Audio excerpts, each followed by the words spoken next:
Section 13.6, catalysis. A catalyst is a substance that increases the rate of a chemical reaction without itself being consumed. So we wouldn't put it as a reactant to our product because it's not reacting and being consumed or changed. All right. An example here is the decomposition of hydrogen peroxide, H2O2.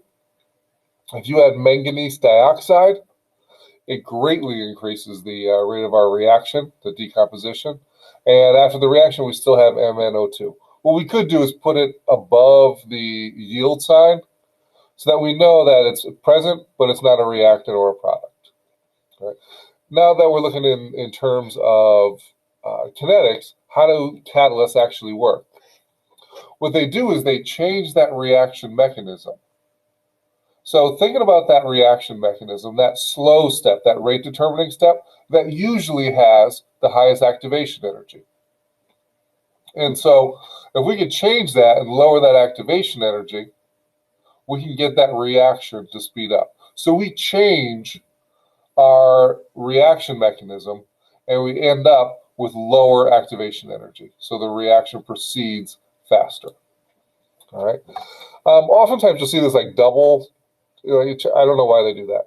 But in general, we could just see that from the peak of the uncatalyzed reaction to the peak of the catalyzed reaction, we're lower, so our reaction is faster. More of those collisions are successful. All right. Uncatalyzed reaction, again, catalyzed reaction activation energy is lower.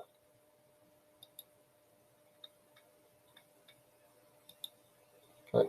3 types of catalysis. We have heterogeneous catalysis. Reactants and catalysts are in different phases. Homogeneous, they're in the same phase.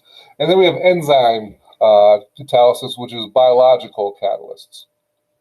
We talk about those enzymes first. Enzymes are usually really, really big proteins that have been folded really, really specifically for one particular substrate. One substrate is their target molecule. And only that exact substrate will work in that particular enzyme. Usually these are really, really big, and that's usually biology. When we're talking chemistry, usually we're talking now really simple, maybe an ionic compound or something like that, or even like a metal that would aid in the rate of the reaction. A catalytic converter in a car. All right, here's an example where another heterogeneous catalyst, where we have this huge amount of surface area in here with some particular metals that turn toxic exhaust. Here there's unburned hydrocarbons, carbon monoxide, nitrogen monoxide that leads to smog. What it does is it converts it to less dangerous things, carbon dioxide, water, nitrogen, and oxygen. So by doing that, we can speed these reactions up and end up with much less dangerous materials. Here's a hydrogenation reaction because we're adding hydrogen to a hydrocarbon. And here we have the active site. It looks like a solid. Our gas will come through, be attracted to it, and we'll get the hydrogens to separate and then add it on to our target molecule. All right, let's do a review of what we've learned so far with kinetics. The rate of a chemical reaction is the change in concentration over time. All right, the rate is not constant, but varies continuously as the concentrations change. All right, we talked about this. These are the average rates. We don't usually use this very much. And if we were going to have a relationship, we would use it, go through it stoichiometrically, opposed to what's here in green. The rate law expresses the relationship of the rate of the concentration, the rate of the reaction, to the rate constant and the concentration of our reactants, raised to appropriate powers. Those x and y, that does not have to do with the overall stoichiometry of our equation. What it does have to do with is the stoichiometry of the rate determining step, or the slow step. All right. A couple ways that we can calculate or figure out our order of the reaction. If we have sample data of rate and concentration, we can see if we double the concentration, what that does to the rate. If we have concentration versus time data, we can graph that. and see if it's a straight line, or if it's a straight line with natural log or with the inverse. And the last way is we can look at the rate determining step, or the slow step. Those x's and y's are the same as the reactants, what their coefficients are in the slow step. All right, the rate constant K for a given reaction changes only with temperature. This is the Arrhenius equation. We didn't get into it. We explained this instead qualitatively. An increase in temperature increases the number of collisions, increases the force of those collisions, therefore leading to more successful collisions. So the rate constant would increase. The reaction order is the power to which the reactant is raised. Overall reaction order is the sum of all of those in the rate law. Rate law in the reaction order cannot be determined from the stoichiometry of the overall equation. They must be determined by experimentation. All right. For a zero order reaction, the rate constant is just equal to the rate constant. Rate equals K. Half-life of a reaction, the time it takes for half of the concentration to decay, can be used to determine the rate constant of a first order reaction. So here for first order, half-life is 0.693 over K. This is an equation that's on the green equation sheets that are given to us when taking the AP test. In terms of collision theory, a reaction occurs when molecules collide with sufficient energy, right, to overcome that activation energy, to break the bonds, initiate the reaction. All right, the other factor was the right orientation. So the right part of one molecule hits the correct part of another.